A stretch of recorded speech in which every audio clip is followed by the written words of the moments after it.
Bienvenue sur Amicalement Web 06, la gazette d'éducateur à éducateur. L'édito.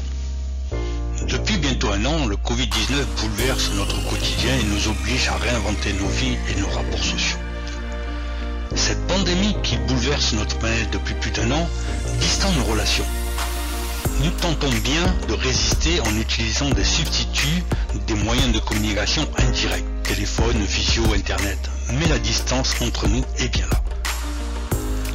L'individualisation de la vie, la tendance à la rétraction sur soi qui existait déjà a tendance à se renforcer. Tant que cette situation durera, nos méfiances l'un envers l'autre persistera. Ainsi, la peur de l'autre engendre des modifications des relations sociales. Les échanges interpersonnels ne sont plus les mêmes. Les codes changent et les individus se replient sur eux-mêmes. Et pourtant, le besoin d'être en relation est un bien des plus précieux pour l'être humain. Ne pas détruire des relations auparavant, pourtant agréables. La psychologue Gillian Armstrong dit « L'interréaction régulière avec des personnes en dehors de notre cercle intime nous fait simplement nous sentir plus comme faisant partie d'une communauté ou de quelque chose de plus grand. Les gens à la périphérie de notre vie nous présentent de nouvelles idées, de nouvelles informations, de nouvelles opportunités et d'autres nouvelles personnes. Si la variété est le piment de la vie, ces relations en sont le conduit. Et si c'était la proximité sociale qui nous sauvera ?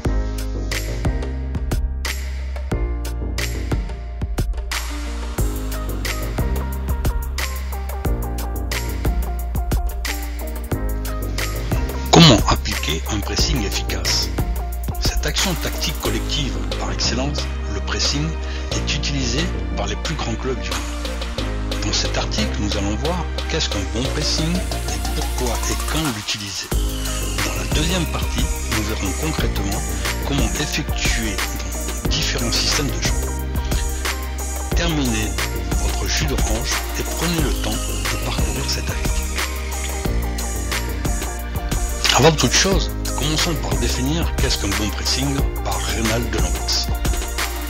C'est être capable, dans un premier temps, de bien contrôler le porteur pour agir ensemble. C'est être proche de lui sans se faire éliminer. On est juste face à l'attaquant, toujours vivant pour défendre, et on l'oblige à déclencher une passe. Dès lors, les autres autour doivent être en mesure, par leur approche, soit d'intercepter cette passe, soit de bloquer celui qui va la recevoir. Si l'approche n'est pas bonne, l'équipe va se mettre en danger car elle va perdre très vite 1, 2, 3 joueurs ou plus dans l'action de récupération, jusqu'à se retrouver en infériorité numérique. Les différentes formes de pressing. Le pressing collectif, utilisé dans les zones de jeu où nous avons une grande densité de joueurs. L'idée, par exemple, de presser dans les zones où nous sommes en supériorité numérique. Exemple, 3 contre 2, 4 contre 3. Un autre exemple est également presser lorsque l'équipe adverse n'est pas organisée, phase de transition. Ce style a été notamment popularisé par le FC Barcelone de Pep Guardiola. Le pressing individuel, souvent utilisé dans le tiers offensif pour obliger l'adversaire à se précipiter. L'objectif est ainsi de forcer l'adversaire à faire une erreur et ou à jouer long. Dans ce style de pressing, c'est le joueur le plus proche qui va mettre la pression. Afin de pouvoir maintenir ce type de pressing durant 90 minutes, il est nécessaire de trouver des moyens de gérer le tempo du match. Marcelo Bielsa a notamment popularisé ce style de pressing sur tout le terrain. Le pressing stratégique. Il s'agit de tendre un piège à l'adversaire. Le but ici est de volontairement laisser les zones de jeu ouvertes pour forcer l'adversaire à y jouer. Dès que le ballon arrive dans la zone voulue, l'équipe ferme toutes les options de passe possibles et enferme l'adversaire. Il s'agit d'un pressing notamment utilisé par l'Atlético de Madrid de Diego Simeone. Pourquoi effectuer un pressing ? Comme on peut le lire ci-dessus, le pressing est une action collective tactique extrêmement fine. La moindre faille peut donner lieu à une situation critique pour notre équipe. Par conséquent, la plupart des équipes ne prennent pas ce risque et se contentent de se replacer pour contrôler la progression adverse. Il n'y a qu'à voir lors de Euro ou de Coupe du Monde où les joueurs ont moins d'automatisme qu'en club. Le pressing est quasiment inexistant. Dès lors, pourquoi tous les grands clubs prennent ce risque? Car malgré les risques, il y a également d'énormes bénéfices. En voici 4. Forcer l'adversaire à se débarrasser du ballon et ainsi regagner la possession. Récupérer le ballon haut pour maintenir la pression sur l'adversaire et dans le même temps concéder moins d'occasions. Intercepter le ballon et placer une attaque rapide afin de se créer des occasions de but franches. Prendre un ascendant psychologique sur l'adversaire dès le début du match, voire mener rapidement au score. Néanmoins, on n'engage pas un pressing à n'importe quel moment. Il existe des déclencheurs, définis par le coach et travaillés à l'entraînement. Découvrons une liste plutôt exhaustive dans la suite de cet article. Pressing collectif. L'adversaire n'est pas organisé. Brendan Rodgers nous dit « On ne peut pas presser tout seul. On travaille en zone, ce qui signifie que quand c'est dans ma zone, je dois pouvoir effectuer un pressing. Cette capacité à presser immédiatement durant 5 à 6 secondes pour récupérer le ballon est importante. Mais il faut aussi reconnaître quand on ne peut pas et quels sont les signaux pour presser à nouveau, car on ne peut pas courir sans cesse comme un cinglé. À la perte de balle, au moment où nous perdons le ballon, l'équipe adverse est toujours dans une formation défensive. Le bloc adverse est compact, les joueurs proches les uns des autres. C'est donc un moment idéal pour presser l'adversaire car celui-ci n'est pas en condition optimale pour faire circuler le ballon. Il est par contre inutile de continuer le pressing si le ballon n'est pas récupéré dans les 5 à 6 secondes qui suivent la perte. On ne peut évidemment pas presser durant 90 minutes, c'est physiquement impossible. Dès lors, on se replace défensivement et nous attendons le prochain signal pour engager un nouveau pressing.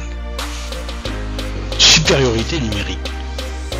L'équipe adverse joue dans une zone où nous sommes en supériorité numérique. Nous devons donc utiliser cet avantage pour tenter de récupérer la possession du ballon. Il s'agit tout simplement d'une prise à 2 ou à 3 d'un joueur adverse. Pressing individuel. L'adversaire est en situation délicate.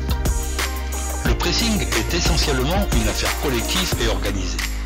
Il existe néanmoins bon nombre de situations où celui-ci peut être fait de manière individuelle. Certains font la différence entre pressing collectif et la pression individuelle. L'idée est donc de mettre sous pression le joueur qui va recevoir le ballon difficile à maîtriser. Quelques exemples de situations. Transversale, mauvaise prise de balle, ballon qui rebondit, passe mal dosée, ballon qui arrive sur le pied faible, joueur faible techniquement ou pas en confiance, mauvais état de terrain. Dans chacune des situations ci-dessus, le joueur qui reçoit le ballon va devoir diriger son attention sur le ballon.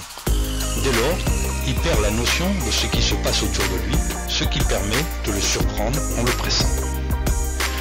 1 contre 1 dans le tiers offensif. Cette situation s'agit d'un pari. Le ballon étant loin de notre surface et proche de celle de l'adversaire, il est peut-être intéressant d'aller presser le défenseur. Si notre joueur est éliminé, les dommages sont minimes. Par contre, s'il récupère le ballon, les conséquences peuvent être terribles pour l'adversaire avec une occasion claire de but. Pressing stratégique, piéger l'adversaire. Un type de pressing de plus en plus utilisé par les équipes. Le but ici est d'amener l'adversaire à jouer dans des zones où il sera possible de le mettre en difficulté. On cherche donc à piéger l'adversaire. Le terme de pressing trap est apparu pour décrire ce type de pressing. L'un des traps les plus communs est d'amener l'adversaire à jouer sur les côtés et lions fermés. On force donc l'équipe adverse à jouer sur son latéral, son milieu excentré ou son ailier. Lorsque le ballon arrive dans cette zone, nos joueurs vont presser agressivement. On cherche ainsi à isoler le porteur et à l'empêcher de retrouver l'axe du terrain. Pourquoi cette façon de faire est-elle particulièrement utilisée? Pep Guardiola nous dit « La ligne de touche est le meilleur défenseur du monde ». Simplement car la ligne de touche crée une situation où l'adversaire a un champ d'action réduit. Mathématiquement, l'espace utilisable est donc de 180 degrés contre 360 dans l'axe du terrain. Une autre trappe, souvent mal utilisée par beaucoup d'entre nous, est lorsque l'adversaire fait une passe en retrait. À tous les coups, nous demandons à notre bloc de monter. C'est très bien, sauf que nous arrêtons souvent lorsque le ballon va au gardien. Mais pourquoi? Souvent, c'est le joueur le plus faible au pied de l'équipe. Alors pourquoi se priver d'une telle faiblesse? C'est la meilleure occasion qu'il balance le ballon et que nous puissions donc le récupérer. C'est rarement le joueur qui lance le pressing qui va récupérer le ballon. Soit l'adversaire s'en débarrasse, soit c'est un deuxième ou troisième joueur qui le récupère. L'Atlético de Madrid va mettre la pression jusque sur le gardien adverse en le forçant à jouer sur son côté droit. Le piège se referme. Comment bien réussir un pressing? Nous verrons plus tard comment mettre en place le pressing trap de la ligne de touche. Nous l'étudierons avec différents systèmes de jeu, à 1, à 2 ou 3 attaquants. De cette façon, vous pourrez l'adapter à votre équipe, quel que soit le système dans lequel vous jouez. Nous verrons également comment optimiser le pressing à la perte de balle. En ce qui concerne le pressing individuel, il ne sera plus développé. Bien qu'il semble intéressant à mettre en place sur certains matchs, je ne l'ai jamais utilisé. Je ne peux donc pas parler de quelque chose que je ne maîtrise pas. De plus, il semble avoir montré ses limites, surtout physiques, dans le temps. Rappelez-vous de l'OM de Blesser ou le FCCI de Sampaoli. J'espère que cet article aura pu vous faire changer de point de vue sur le pressing. Que vous ne souhaitez plus voir vos équipes défendre passivement, et donc que vous n'hésitiez plus à faire de votre équipe une équipe agressive. Si tel est le cas, terminons cet article comme nous l'avons commencé, par une citation de Reynald Donowitz. Presser est une arme essentielle du football d'aujourd'hui, indispensable. Explications et démonstrations en vidéo, quelques exemples pris sur la chaîne YouTube.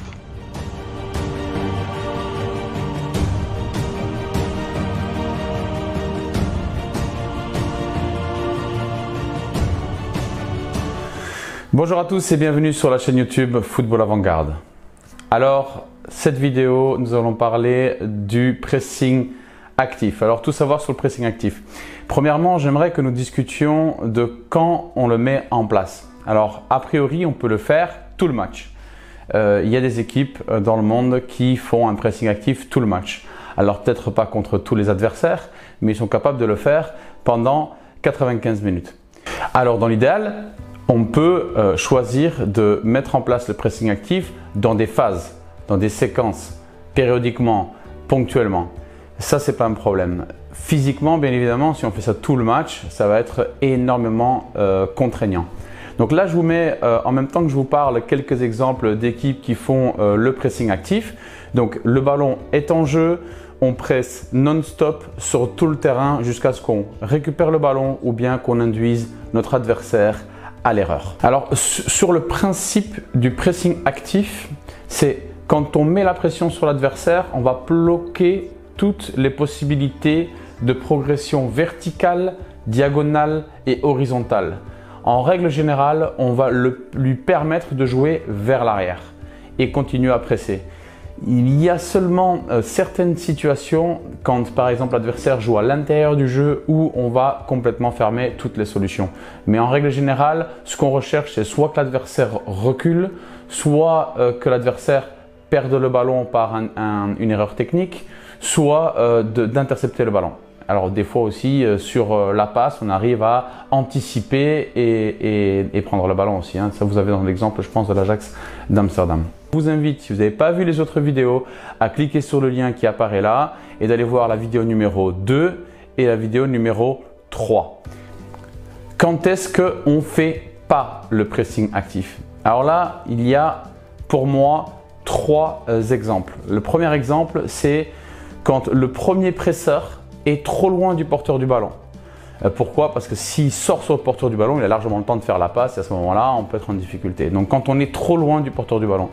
Le deuxième exemple, c'est quand la seconde ligne est trop lointaine. C'est-à-dire que si moi je suis un attaquant et je vais presser sur mon adversaire et que ma deuxième ligne est trop lointaine, bien, il y a de très fortes chances que sur une passe, je sois éliminé dans mon dos. Et puis il y a la troisième exemple, c'est quand mon adversaire est en supériorité numérique. Alors la supériorité numérique, c'est si un ballon va sur le côté par exemple, là je vous ai mis un exemple en image, ballon fort sur le côté, il y a le latéral adverse et l'adverse et la participation d'un central ou d'un milieu de terrain. Et moi, je ne peux qu'arriver en même temps que le ballon avec 1 ou 2 joueurs, il y a de fortes chances que je me fasse éliminer. Donc, il y a des exceptions bien évidemment, mais donc ce qu'on fait, si on ne fait pas le pressing actif, on passe dans un autre style de défense qui peut être la défense en zone, la défense passive, ça c'est vous qui décidez. Comment l'enseigner? Nous allons aborder le sujet du pressing ciblé. Alors les 3 types de pressing ciblé que j'ai découvert. Donc le premier, c'est le pressing ciblé sur le latéral, les latéraux, le pressing ciblé sur les centraux, donc simultanément, et ensuite le pressing ciblé dans l'axe. Donc c'est-à-dire quand le ballon arrive dans la zone axiale, enclencher un pressing collectif. Donc là, on va parler plus précisément de chaque type de pressing en commençant par le pressing sur le latéral. Donc un exemple du haut niveau que vous voyez à côté de moi. Un exemple figé, donc 3 règles très simples. La première règle, nous allons diriger l'adversaire vers le latéral. Quand le ballon arrive au central, on va l'empêcher de revenir sur l'autre central pour l'obliger de jouer sur le latéral. Et à ce moment-là, on enclenche un pressing collectif en fermant toutes les lignes de passe autour du porteur du ballon et en recherchant soit à récupérer le ballon, soit à faire perdre le ballon à l'adversaire. Le deuxième type de pressing, c'est le pressing sur les centraux. Ce sont plus ou moins les mêmes règles. Nous allons rechercher à fermer toutes les passes intérieures pour forcer l'adversaire à un moment donné à faire la passe aux centraux. Nous, on est positionné de manière à pouvoir presser les 2 centraux et les premières lignes de passe de manière simultanée, permettant très souvent à récupérer le ballon et à enclencher une contre-attaque. Ensuite, le troisième type de pressing, c'est le pressing axial.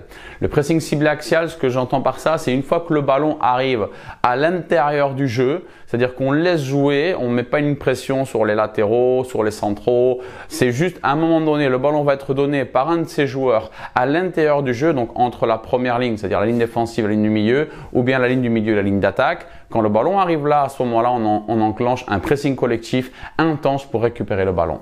Là, vous voyez dans l'exemple, en même temps que je vous parle, un exemple figé et un exemple de match du haut niveau. Là maintenant, j'ai décidé de faire 3 vidéos différentes. C'est-à-dire que la prochaine vidéo, je vais parler seulement et uniquement du pressing ciblé sur les latéraux, de comment l'enseigner de manière analytique, comment l'enseigner sous forme jouée et de comment l'enseigner en attaque-défense. Donc ça sera pour la prochaine vidéo et je ferai la même chose pour le pressing ciblé sur les centraux et le pressing ciblé dans l'axe. Aujourd'hui, nous allons parler du pressing ciblé sur les centraux. Alors, le principe de base, c'est de laisser jouer les défenseurs centraux adverses, d'avoir un bloc équipe compact, de fermer toutes les passes verticales et les passes intérieures. Et au moment où le ballon arrive ou bien d'un central à un autre central ou d'un latéral au central, enclencher un pressing ciblé, organisé et synchronisé. Très important, c'est simultanément, quand la passe est donnée d'un central à l'autre central, simultanément sortir pour empêcher la passe retour au central qui a fait la passe au receveur.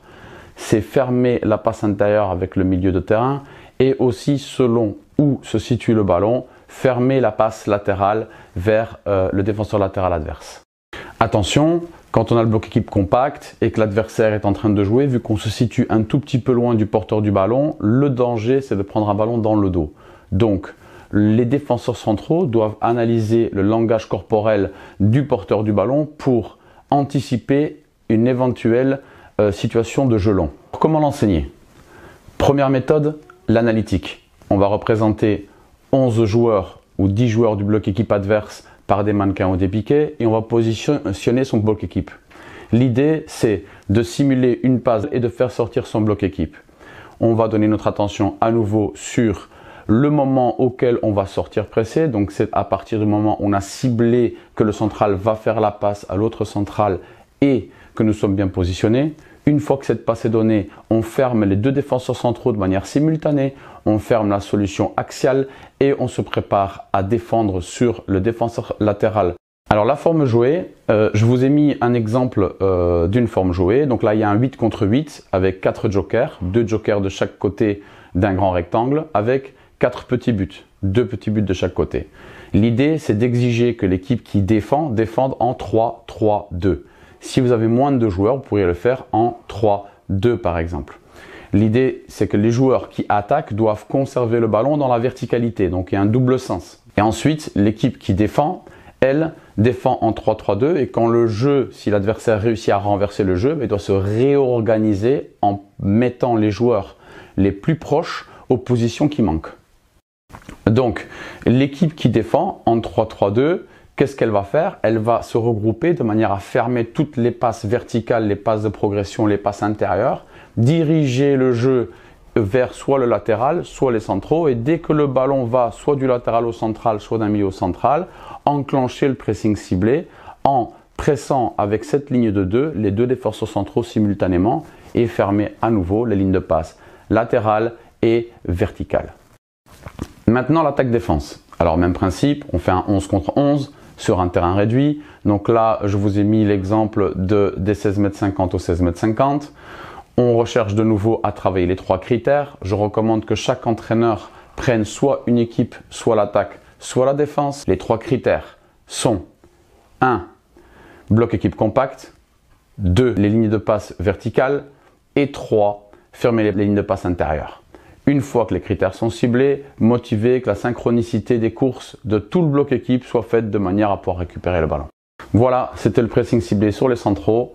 Prochaine vidéo, on se concentrera sur le pressing ciblé dans l'axe. Aujourd'hui, nous allons parler du pressing ciblé dans l'axe. Le pressing ciblé dans l'axe, c'est comme le pressing ciblé sur le latéral ou sur les centraux. On va diriger l'adversaire à jouer à l'intérieur du jeu, dans l'axe du jeu, c'est-à-dire entre la ligne défensive, la ligne du milieu et la ligne d'attaque. Et quand le ballon arrive dans cette zone-là, on enclenche un pressing. Donc, quels vont être les 3 critères? Bon, 1, vous l'avez compris, ça va être diriger l'adversaire pour qu'il joue dans l'axe. Pourquoi? Parce qu'on est préparé à récupérer le ballon. Le deuxième critère, ça va être au moment où on va voir que l'adversaire va jouer à l'intérieur, c'est d'émettre une pression intense avec tous les joueurs se situant autour du porteur, avec le premier presseur, le joueur le plus proche, la deuxième ligne de presse et en fermant, le point numéro 3, en fermant toutes les lignes de passe autour du porteur.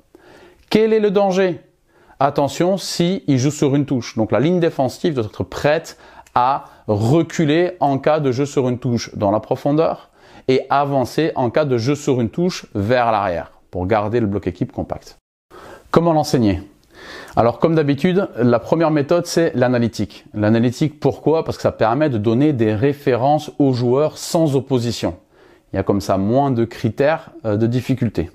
Donc on va placer comme d'habitude 11 piquets qui représentent l'adversaire, ou vous pouvez en mettre plusieurs pour représenter les déplacements des adversaires. Un bloc équipe. Je recommande un entraîneur devant et derrière le bloc équipe. Et bien évidemment, si vous êtes 3 entraîneurs, ce qui serait du luxe, un entraîneur sur les côtés. Donc nous allons vocalement dire le latéral droit, l'ailier droit, vous mettez des numéros sur les piquets ou des chasubles de couleur et vous, vocalement, vous donnez les indications aux joueurs qui doivent se déplacer de manière synchronisée en fermant les lignes de passe verticales, c'est-à-dire l'objectif pour que l'adversaire joue à l'intérieur, il faut l'empêcher de jouer de manière verticale. On le laisse jouer vers l'arrière, ça c'est pas dérangeant. On le laisse jouer de manière horizontale sur la première ligne, donc ça veut dire la ligne défensive peut jouer entre eux. Forme jouée. Alors là je vous ai mis un exemple d'un 8 contre 8 plus 2 jokers de chaque côté. Donc c'est un exemple, j'ai mis comme distance 40 mètres de longueur et à peu près 35 mètres de largeur. Donc on va faire un jeu de conservation verticale. Donc on va essayer d'aller des deux jokers d'un côté en conservant le ballon vers l'autre côté. L'équipe qui défend, on va imposer de défendre en 3-3-2. Pourquoi? Parce que ça correspond aux 3 lignes de notre bloc équipe. Et une fois que l'adversaire va jouer à l'intérieur, on va enclencher le pressing ciblé dans l'axe. Donc toujours les 3 mêmes critères, c'est diriger l'adversaire à jouer vers l'intérieur dans une situation où nous sommes en avantage pour récupérer le ballon. Une fois que le ballon est donné, on enclenche un pressing intensif. Si l'adversaire réussit à sortir de cette situation, nous continuons le pressing. Et la règle numéro 3, c'est la ligne défensive de 4 doit être vigilante pour voir si potentiellement il peut avoir un ballon dans le dos ou si l'adversaire en reculant, il faut avancer. Ensuite, dans ce même jeu, quand vous récupérez le ballon, admettons que le 3-3-2 récupère le ballon, il y a la transition offensive et du coup c'est l'équipe adverse qui doit s'organiser pour défendre. Attention, ce que j'aime beaucoup à ce jeu, c'est que ça développe beaucoup d'aspects cognitifs parce qu'il y a une organisation, une désorganisation et une réorganisation. C'est-à-dire que quand on défend en 3-3-2 dans un sens, si l'adversaire réussit à renverser le jeu, il va falloir se réorganiser pour retrouver le 3-3-2 sans donner de l'importance à qui joue à quel poste. Intéressant parce qu'à ce moment-là, ça va donner la possibilité à tous les joueurs de connaître les aspects tactiques de chaque poste. Maintenant, si vous avez une équipe qui, au niveau tactique, a plus de difficulté à mettre ça en place, libre à vous de faire une ligne de 3, une ligne de 2, une ligne de 3, une ligne de 1, de faire le même jeu en adaptant le nombre et le nombre de lignes, et aussi de donner un temps donné de défense, c'est-à-dire une équipe défend pendant 5 minutes et puis on tourne. Ça facilitera du coup la répétition sans rajouter la transition. Et une fois qu'ils ont assimilé ça, vous mettez la transition.